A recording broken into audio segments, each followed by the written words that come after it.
আল্লাহ পবিত্র কোরআনে বলছেন, সূরা আনকাবুতের 2 নম্বর আয়াতে উল্লেখ করা হয়েছে, মানুষ কি মনে করে যে ঈমান আনিয়াছি বলিলেই আল্লাহ অব্যাহতি দিবেন, আল্লাহ পরীক্ষা করবেন না? যদিও আপনি বলেন যে আল্লাহকে মানেন, আল্লাহ কি আপনাকে পরীক্ষা করবেন না? সবাইকে পরীক্ষা করা হবে। আল্লাহ বলছেন প্রত্যেকটা মানুষকে পরীক্ষা করা হবে।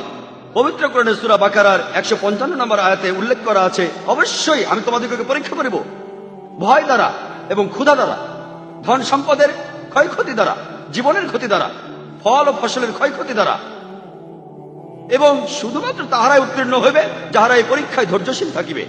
তার মানে আল্লাহ তাআলা আপনাদের পরীক্ষা করবেন ক্ষুধা দিয়ে, ভয় দিয়ে, ধন সম্পদের ক্ষতি দিয়ে, স্বাস্থ্য দিয়ে, বিভিন্ন বিষয়। পবিত্র কোরআনে সূরা আনফালের 28 নম্বর আয়াতে উল্লেখ করা হয়েছে যে তোমাদের ধন সম্পদ ও সন্তান সন্ততি তোমাদের জন্য একটি পরীক্ষা। ধন সম্পদ ও সন্তান সন্ততি আপনাদের সন্তান, আপনাদের জন্য পরীক্ষা। তাহলে ইসলাম ধর্মে আমরা মানি এই জীবন হলো পরকালের জন্য একটি পরীক্ষা। আল্লাহ সুবহানাহু ওয়া তাআলা এক একজন মানুষকে এক এক ভাবে পরীক্ষা করেন। আপনার চারপাশের পরিবেশ আর আপনি যা কিছু পেয়েছেন এগুলো দিয়ে আল্লাহ আপনাকে পরীক্ষা করবেন। যেমন ধরুন, পরীক্ষার প্রশ্ন যদি কঠিন হয়, টিচার তখন খাতাগুলো খুব ভালো করে দেখবেন না। পরীক্ষার প্রশ্ন যদি সহজ হয়, টিচার তখন খাতাগুলো বেশ কড়া নজরে দেখবেন। একইভাবে আল্লাহ তাআলা আপনাকে যা কিছু দিয়েছেন সেগুলো দিয়ে আপনাকে পরীক্ষা করবেন। আর পবিত্র কোরআনে সূরা আনফালের 28 নম্বর আয়াতে উল্লেখ করা হয়েছে তোমাদের ধন সম্পত্তি তোমাদের জন্য পরীক্ষা। এখন এই ব্যাপারটাতে আসি যে কেন কেউ ধনীর ঘরে জন্ম নেয় আর কেউ গরিবের ঘরে জন্ম নেয়। আল্লাহ বলছেন ধন সম্পদ তোমাদের জন্য পরীক্ষা। ইসলামের তৃতীয় স্তম্ভটা হলো প্রত্যেক ধনী লোক তাদের সম্পদ যদি তাদের নিসাবের চেয়ে বেশি হয়, 85 গ্রাম সোনার সমান হয়, সেই ধনী লোক তার উদ্বৃত্ত সম্পদের 2.5% দান করবে প্রত্যেক হিজরি সালে। তবে বর্তমানে খুব অল্প ধনী লোকই দান করে এটা, তাদের উদ্বৃত্ত সম্পদের 2.5% দান করে না। বেশিরভাগ ধনী সামান্য কিছু দান করে। তাহলে এখানে তারা কম নম্বর পাবে। কিছু ধনী লোক দানই করে না, তারা 0 নম্বর পাবে। আর গরিব লোক যার সম্পদ 85 গ্রাম সোনার চাইতে কম, তার জাকাত দেওয়ার দরকার নেই, তাহলে জাকাতে সে 0 নম্বর পাবে। আমরা ভাবি বেচারা গরিব আদমি, গরিব লোক। আল্লাহ বলছেন সম্পদ তোমাদের জন্য পরীক্ষা। নবীজি বলছেন ধনী লোকের পক্ষে জান্নাতে প্রবেশ করা খুবই কঠিন। সম্পদের এই পরীক্ষা খুবই কঠিন।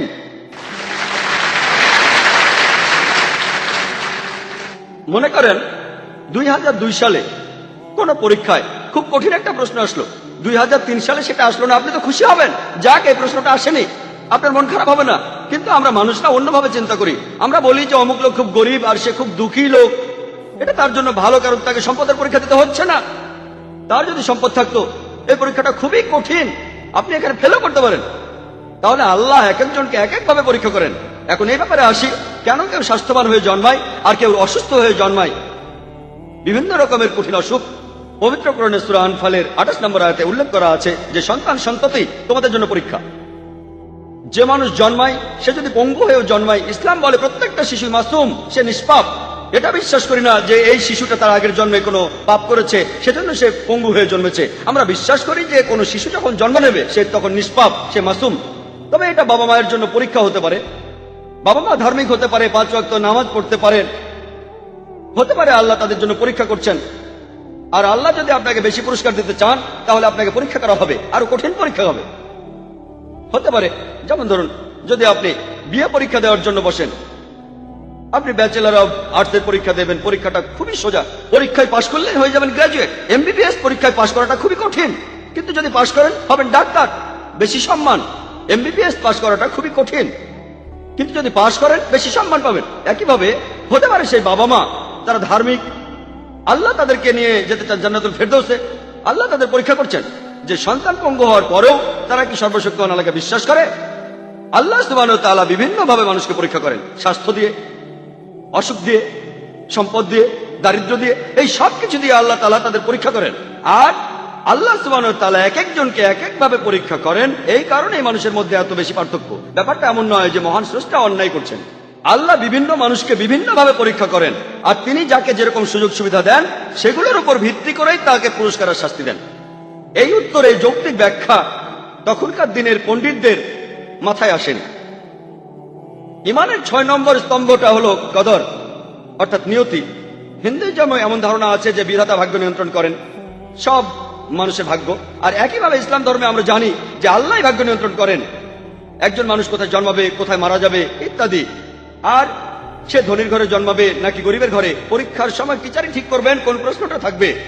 তিনি যেটা দিতে চান সেটাই পরীক্ষায় থাকবে, আপনাকে সেটারই উত্তর দিতে হবে। আপনি বলতে পারবেন না এটা আমার পছন্দ নয়, ওই প্রশ্নটা চাই। তাহলে আল্লাহ মানুষের ভাগ্য নিয়ন্ত্রণ করেন, সে কোথায় জন্মাবে, কখন জন্মাবে, সে ধনীর ঘরে না গরিবের ঘরে জন্মাবে, স্বাস্থ্যবান হবে না দুর্বল, সে কখন মারা যাবে, এই সব নিয়তি ঠিক হওয়ার পরে আপনি যদি আল্লাহ সুবহানাহু ওয়া তাআলার নির্দেশ মেনে চলেন আর কোরআন মেনে চলেন, তাহলে সেটা হবে আপনার পরকালের জন্য একটা পরীক্ষা।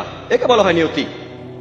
এখানে খুব সংক্ষেপে আমি ইমানের স্তম্ভগুলোর সাথে হিন্দুইজমের সাদৃশ্যগুলোর কথা বললাম। এছাড়াও আরো অনেকগুলো সাদৃশ্য আছে।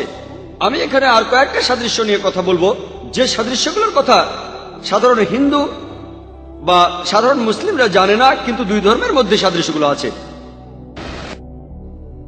আল্লাহ পবিত্র কোরআনে বলছেন, সূরা মাইদার 90 নম্বর আয়াতে উল্লেখ করা আছে, আল্লাহ বলছেন, ইয়া আইয়ুহাল্লাযিনা আমানু হে মুমিনগণ, ইন্নামাল খামরু ওয়াল মাইসিরু নিশ্চয়ই মদ এবং জুয়া ঘৃণ্য বস্তু, ওয়াল আনজাবু ওয়াল আজলামু মূর্তি পূজার বেদী এবং ভাগ্য নির্ণয়ক শয়, রিজসুম মিন আমালি শাইতান এগুলো শয়তানের কার্য, ফাজতানিবু লাআল্লাকুম তুফলিহুন। তোমরা ইহা বর্জন করো যাহাতে সফল কাম হইতে পারো। আল্লাহ এখানে আমাদের বলছেন যে মদ্যপান, জুয়া খেলা, হাত গণনা করা, মূর্তি পূজা, এই সবকিছুই শয়তানের কাজ, এগুলো থেকে দূরে থাকো যাতে সফল কাম হতে পারো। হিন্দু ধর্মগ্রন্থেও এই একই কথা বলা হয়েছে।